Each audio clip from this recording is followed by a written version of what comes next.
This has been a labor of love, and yet it's probably one of the most difficult things I've ever had to do in my life. To keep losing people, to keep doing memorial services for families who are losing loved ones because of addiction or because of compromised health or just because of accidents. It's hard. And when I first moved here to Vernon to almost 9.5 years ago now, coming on to 10, I think, in March, it was to work at the mission, and it was to begin a new life, and what a life it's been. And then to start seeing people dying, building relationships with these people and dying, and Ron Holler was the straw that broke the camel's back for me. He was my Popeye moment when he fell down a flight of stairs and died at the shelter. That was all I could stand, and I couldn't stand it no more. Something needed to be done. I began research, and my connections with the Mustard Seed in Calgary and with other organizations across the country, I started reaching out to those people. And I need to stop right now because I missed somebody important. My name just,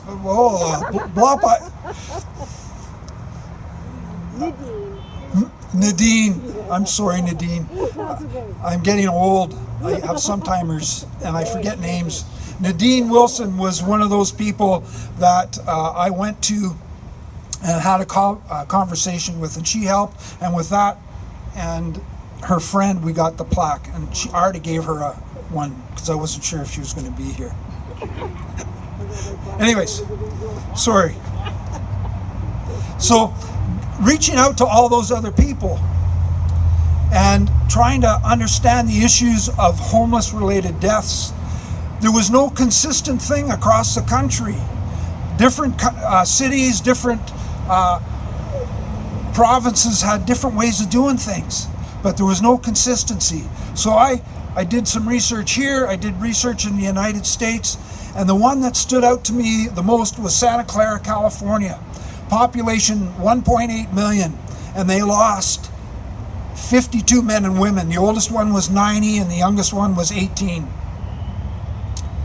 And Vernon, in that year in 2013, lost 14 men and women, and I knew 13 of them. I had relationships with them. And the thing that stood out to me was, statistically, our numbers, and I'm not a mathematician. Thanks, Rita. I'm not a mathematician, but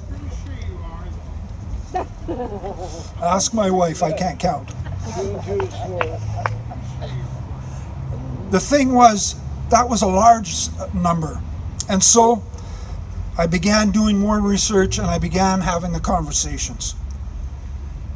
And working at the mission, working at John Howard here, now Turning Points Collaborative, I began to build some relationships with a lot of caring people in this community. The social service provider, the faith community, churches, government. And without a shadow of a doubt, each person that I've come in contact with love this city, love this community, love our people, and want to do something about it. And each one of them needs to be commended, because it's my privilege to walk alongside you guys and serve with you.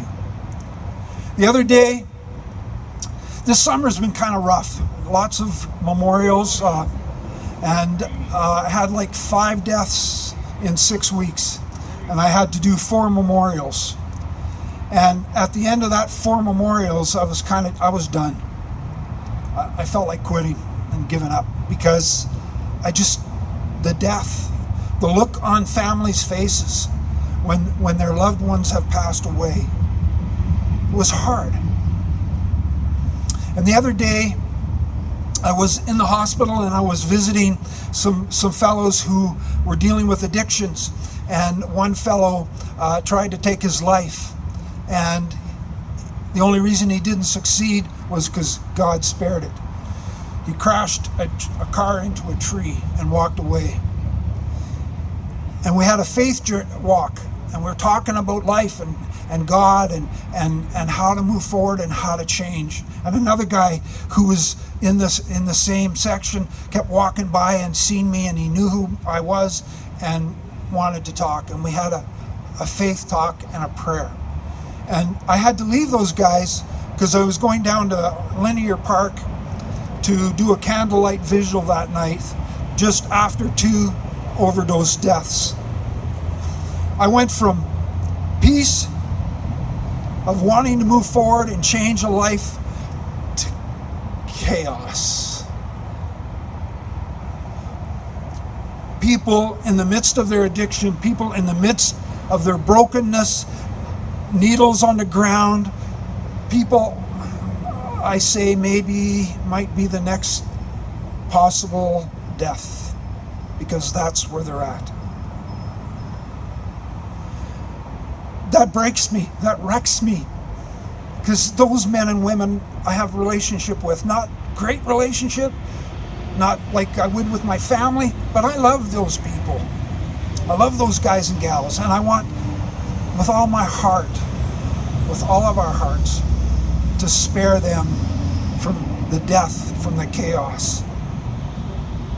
Walking in the park, and a park worker telling me about somebody being scooped up in a body bag over here because they overdosed and died. And the hardness, the callousness, the insensitivity of that man towards the homeless and marginalized population angers me. But it's also because he doesn't understand. He doesn't get it. And it's up to us to make sure. This year so far that I can count, and you know what? 2013 and 2014 was fairly simple because it was in relationship, knew most of these people. Now with the opioid crisis and fentanyl and carfentanil and privacy and politics, do you know how hard it is to try and track lives lost? I can count 87 deaths in the last 5 years. If there was 87 deaths at this intersection or up there by the hospital, do you think there'd be a set of traffic lights or something done? Absolutely. If there was one death at an intersection, some kid died in an intersection, I can guarantee you the politicians and the people and the community would make an uproar that there's something should be done. Well, 87 men and women have died in our community. What's being done about it? Not enough. We need to do more. These are people's sons and daughters, husbands and wives. We need to do more about it. And I'm not saying this in a way that says anybody's doing a bad job. I think this city's doing an awesome job. This city cares, but we need to do more.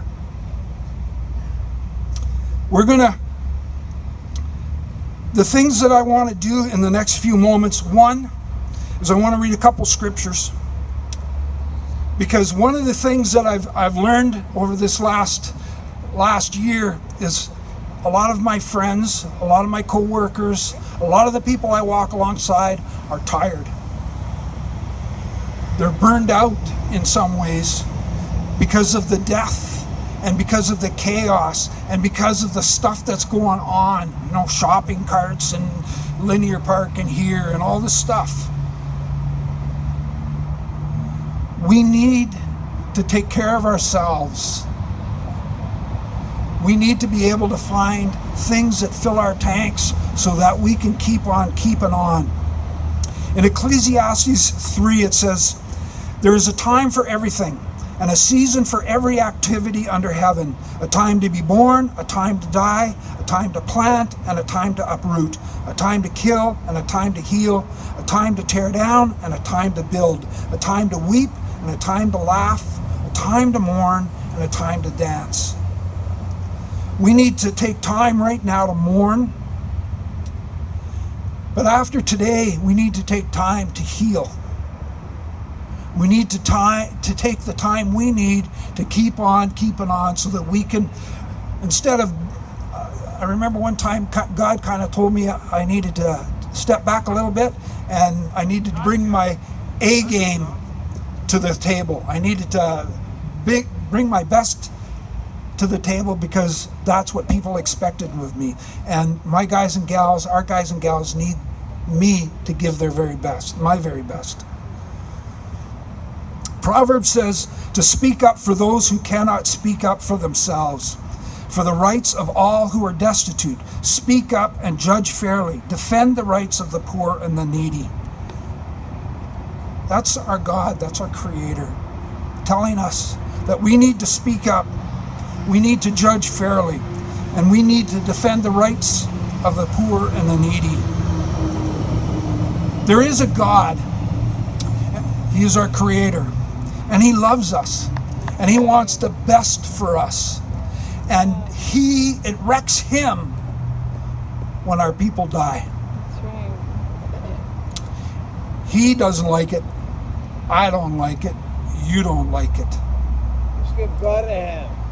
Yeah. Hallelujah. God's doing something right. Yeah. My friends, each one of us today has a calling and has a purpose. And we need to leave this place today with a new resolve and a new commitment to keep on keeping on. And I'm not a politician, and I'm not going to get into the political realm, but we need our leadership to be able to take this mantle from us and say, the new leadership, and say, hey, this is the ball, you've got to run with it, and you've got to bring your A game, because the cost is too high. If one person dies on our streets because of addiction and homelessness and poverty, that's one too many, and we need to do something about it. We're going to close off with 87 seconds of silence, and then I'll say a few more things.